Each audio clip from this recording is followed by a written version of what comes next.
നമസ്കാരം. വേദാംഗ ജ്യോതിഷത്തിലെ അമൂല്യമായ അറിവുകളും ആധ്യാത്മിക ജ്ഞാന ഉപദേശങ്ങളും പകർന്നു തരുന്ന പ്രശാന്തം ആസ്ട്രോ ചാനലിലേക്ക് ഏവർക്കും സ്വാഗതം.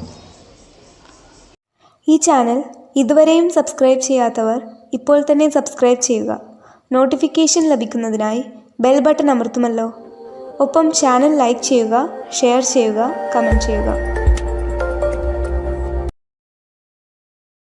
കൊല്ലവർഷം 1199 എടവ സംക്രമം ആയില്യം നക്ഷത്രത്തിലാണ്. എടവം 1-ാം തീയതിയിലെ ഗ്രഹനില അനുസരിച്ച് മേടം രാശിയിൽ ബുധനും ശുക്രനും, എടവത്തിൽ സർവേശ്വരകാരകനായ വ്യാഴവും ആദിത്യനും, കർക്കിടകത്തിൽ ഗുളികനും, ചിങ്ങം രാശിയിൽ ചന്ദ്രനും, കന്നിയിൽ കേതുവും, കുംഭം രാശിയിൽ ശനിയും, മീനത്തിൽ കുജനും രാഹുവും സ്ഥിതി ചെയ്യുന്നു. ഉത്രാടം നക്ഷത്രത്തിൽ ജനിച്ചവർക്ക് എടവമാസം പൊതുവെ ഗുണദോഷ സമ്മിശ്രമായിരിക്കും. ഈ നക്ഷത്രക്കാർക്ക് കർമ്മ മേഖലയിൽ കാര്യങ്ങൾ അനുകൂലമായിരിക്കും. ജോലിസ്ഥലത്ത് സഹപ്രവർത്തകരുടെ നല്ല സഹായ സഹകരണങ്ങൾ ഇവർക്ക് ലഭിക്കുന്നതുമാണ്. അതുപോലെ തന്നെ കുടുംബജനങ്ങളുടെയും മികച്ച പിന്തുണ ഇവരുടെ പ്രവൃത്തികൾക്ക് ലഭിക്കുന്നതാണ്. പ്രത്യേകിച്ചും സഹോദരങ്ങളിൽ നിന്നും എല്ലാവിധ സഹായങ്ങളും ഇവർക്ക് ലഭിക്കും. തിരിച്ചും അവരെ സഹായിക്കുവാനും അടുത്തിടപഴകാനും ഇവർക്കും അവസരം ലഭിക്കുന്നതാണ്. ഈ നക്ഷത്രക്കാരായ കലാകാരന്മാർക്ക് വളരെ അനുകൂലമായ കാലമാണ്. കാലത്തിനനുസരിച്ച നൂതന സൃഷ്ടികളിലൂടെ സമൂഹ മനസ്സിൻ്റെ അംഗീകാരം നേടിയെടുക്കുവാൻ ഇവർക്ക് സാധിക്കുന്നതുമാണ്.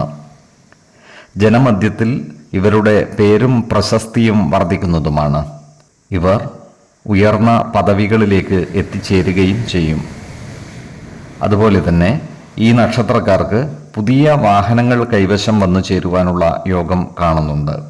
പഴയ വാഹനങ്ങൾ മാറ്റി പുതിയ വാഹനങ്ങൾ വാങ്ങിയാലും അത്ഭുതപ്പെടുവാനില്ല.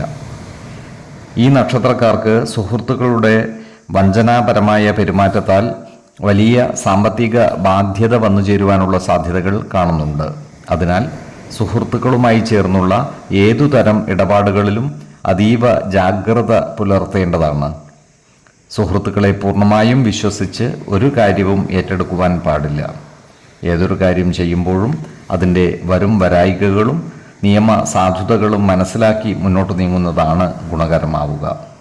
അല്ലാത്ത പക്ഷം മറ്റുള്ളവരുടെ മുമ്പിൽ പല കാര്യങ്ങൾക്കും അപമാനം നേരിടേണ്ടി വരുവാനുള്ള സാധ്യതകളും കാണുന്നുണ്ട്.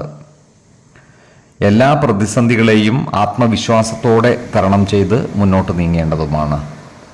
4, 16, 24 തീയതികൾ അനുകൂലമാണ്. തിരുവോണം നക്ഷത്രത്തിൽ ജനിച്ചവർക്ക് എടവമാസം ഗുണദോഷ സമ്മിശ്രമായിരിക്കും. ഈ നക്ഷത്രക്കാർക്ക് സർക്കാരിൽ നിന്നും കിട്ടേണ്ടതായിട്ടുള്ള ആനുകൂല്യങ്ങൾ ലഭിക്കുന്നതാണ്. അതിനാൽ ഇത്തരം ആനുകൂല്യങ്ങൾക്കായി അപേക്ഷ സമർപ്പിച്ചിട്ടുള്ള ഈ നക്ഷത്രക്കാർക്ക് ബന്ധപ്പെട്ട ഉദ്യോഗസ്ഥരെ നേരിൽ കണ്ട് സംസാരിക്കുന്നതിനും മറ്റും അനുകൂലമായ കാലവുമാണ്. ഇതുവരെയും ആനുകൂല്യങ്ങൾക്കായി അപേക്ഷ സമർപ്പിക്കാത്തവർക്ക് പുതുതായി അപേക്ഷ സമർപ്പിക്കുന്നതിനും അനുകൂലമായ സമയമാണ്. ഈ നക്ഷത്രക്കാരായ യുവതീ യുവാക്കളുടെ വിവാഹം നടന്നു കാണുവാനുള്ള യോഗം കാണുന്നുണ്ട്. വിശ്വാസികളായവർക്ക് ജാതക പരിശോധന ചെയ്ത് വിവാഹ കാര്യത്തിൽ ഉചിതമായ തീരുമാനം എടുക്കാവുന്നതുമാണ്. നക്ഷത്ര പൊരുത്തവും പാപ സാമ്യതയും കുജദോഷവും ദശാസന്ധി ദോഷവും മനപ്പൊരുത്തവും മറ്റു കാര്യങ്ങളും പരിഗണിച്ച് വിവാഹ തീരുമാനമെടുക്കുന്നതാണ് ഉത്തമം. കടുത്ത പ്രണയമുള്ളവർക്ക് മനപ്പൊരുത്തം മാത്രം പരിഗണിച്ച് ഗാന്ധർവ വിധി പ്രകാരം വിവാഹിതരാകാമെന്ന് ആചാര്യ മതവുമുണ്ട്. എന്നാൽ ഈ നക്ഷത്രക്കാരുടെ പ്രേമ വിഷയങ്ങളിൽ കുടുംബജനങ്ങളുടെ ഇടപെടലുകൾ ഉണ്ടാകുവാൻ ഇടയുണ്ട്. അതിനാൽ ഇത്തരം സന്ദർഭങ്ങളിൽ സമചിത്തതയോടുകൂടി ഉചിത തീരുമാനങ്ങൾ കൈക്കൊള്ളുവാൻ ശ്രദ്ധിക്കേണ്ടതുമാണ്. ഈ നക്ഷത്രക്കാരായ ഉദ്യോഗാർത്ഥികൾക്കും മറ്റു തൊഴിൽ അന്വേഷകർക്കും അനുകൂലമായ കാലമാണ്.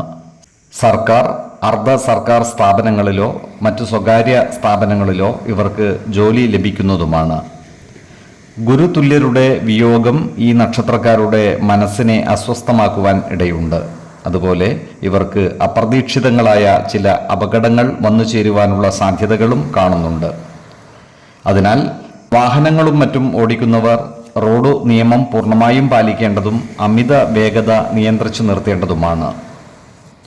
അപകടം വിളിച്ചു വരുത്തുന്ന സാഹസ പ്രവൃത്തികളിൽ നിന്നും മറ്റും മാറി നിൽക്കേണ്ടതുമാണ്. ഏതൊരു കാര്യം ചെയ്യുമ്പോഴും 2 വട്ടം ആലോചിച്ച് മുന്നോട്ട് നീങ്ങുന്നതാണ് ഗുണകരമാവുക. 5, 20, 30 തീയതികൾ അനുകൂലമാണ്. അവിട്ടം നക്ഷത്രത്തിൽ ജനിച്ചവർക്ക് ഇടവമാസം പൊതുവെ ഗുണഫലങ്ങൾ കൂടിയിരിക്കും. ഈ നക്ഷത്രക്കാർക്ക് അവരുടെ പ്രവർത്തന മേഖലകളിൽ നിന്നും നേട്ടങ്ങൾ ഉണ്ടാക്കുവാൻ സാധിക്കുന്നതുമാണ്. ഈ നക്ഷത്രക്കാരായ ബിസിനസ്സുകാർക്ക് കാര്യങ്ങൾ അനുകൂലമാണ്. ക്രയവിക്രയങ്ങളിൽ നിന്നും സാമ്പത്തിക നേട്ടം കൈവരിക്കുവാൻ ഇവർക്ക് സാധിക്കുന്നതുമാണ്. ബിസിനസ് രംഗത്ത് നൂതന സാങ്കേതിക വിദ്യകൾ ഉപയോഗപ്പെടുത്തുന്നതിനും കാലത്തിനനുസരിച്ച മാറ്റങ്ങൾ കൊണ്ടുവരുന്നതിനും ഇവർക്ക് സാധിക്കും.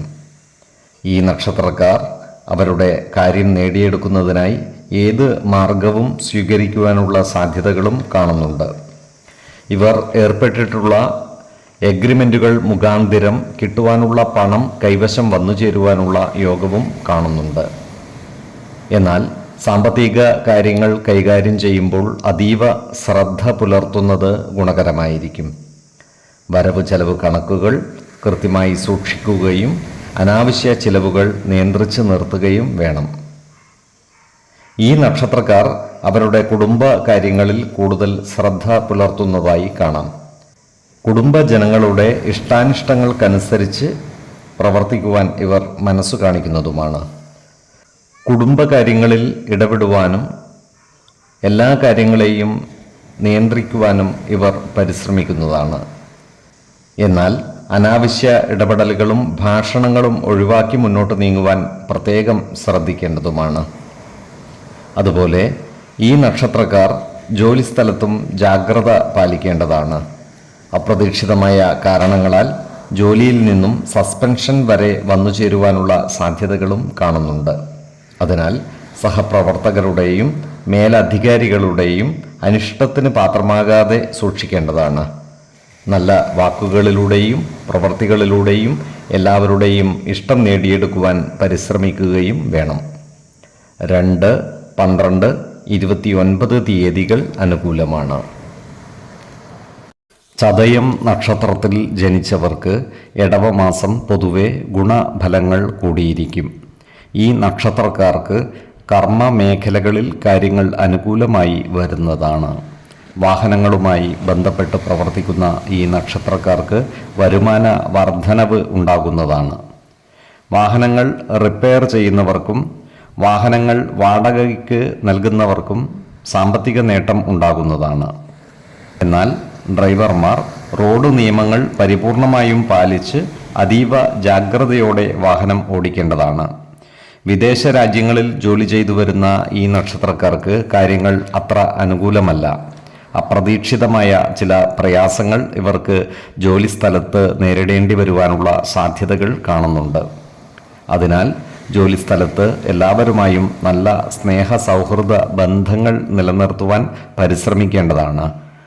പ്രവർത്തികളിൽ കൃത്യനിഷ്ഠതയും സത്യസന്ധതയും ഉറപ്പുവരുത്തേണ്ടതുമാണ്. ഈ നക്ഷത്രക്കാർക്ക് ഭൂമി ഇടപാടുകളിൽ നിന്നും സാമ്പത്തിക നേട്ടം ഉണ്ടാകുന്നതാണ്. എന്നാൽ ക്രയവിക്രയം ചെയ്യുന്ന ഭൂമിയുടെ നിയമസാധുതകൾ കൃത്യമായി മനസ്സിലാക്കേണ്ടതാണ്. വേണ്ടിവന്നാൽ ഒരു നിയമജ്ഞനിൽ നിന്നും നിയമ ഉപദേശം തേടുന്നതും ഗുണകരമായിരിക്കും. ഭവന നിർമ്മാണത്തിനും മറ്റും ഭൂമി വാങ്ങുമ്പോൾ വിശ്വാസികളായവർക്ക് വാസ്തു പരിശോധന നടത്താവുന്നതാണ്. അതുപോലെ ജ്യോതിഷ പ്രശ്നചിന്ത ചെയ്ത് ഭൂമിയുടെ ഈശ്വരാധീനം അറിയാവുന്നതുമാണ്. ഉത്തമ ഭൂമിയിൽ ഭവനം നിർമ്മിച്ച് താമസിക്കുന്നതാണ് ഐശ്വര്യം. അധമ ഭൂമിയാണെങ്കിൽ പല ദോഷങ്ങളും വന്നു ചേരുകയും ചെയ്യും. ഏതൊരു കാര്യം ചെയ്യുമ്പോഴും 2 വട്ടം ആലോചിച്ചു മുന്നോട്ട് നീങ്ങുന്നതാണ് ഗുണകരമാവുക. 15, 23, 30 തീയതികൾ അനുകൂലമാണ്. ഈ നക്ഷത്രക്കാർ ജനിച്ച സമയത്തെ അടിസ്ഥാനമാക്കിയുള്ള ജാതകത്തിലെ ലഗ്ന രാശിയുടെയും ലഗ്ന അധിപന്റെയും സ്ഥിതിയും ശുഭ പാപ ഭാവങ്ങളുടെ സ്ഥിതിയും ഓരോ രാശിയിലെയും ഗ്രഹങ്ങളുടെ സ്ഥിതിയും അനുസരിച്ച് ഇവരുടെ പൊതുഫലത്തിൽ ഏറ്റക്കുറച്ചിലുകൾ ഉണ്ടാകുവാനിടയുണ്ട്. കുടുംബ ദേവതകളെയും ഇഷ്ട ദേവതകളെയും ഉപാസിക്കുന്നത് ഇവർക്ക് ആയുരാരോഗ്യ സൗഖ്യമേകും.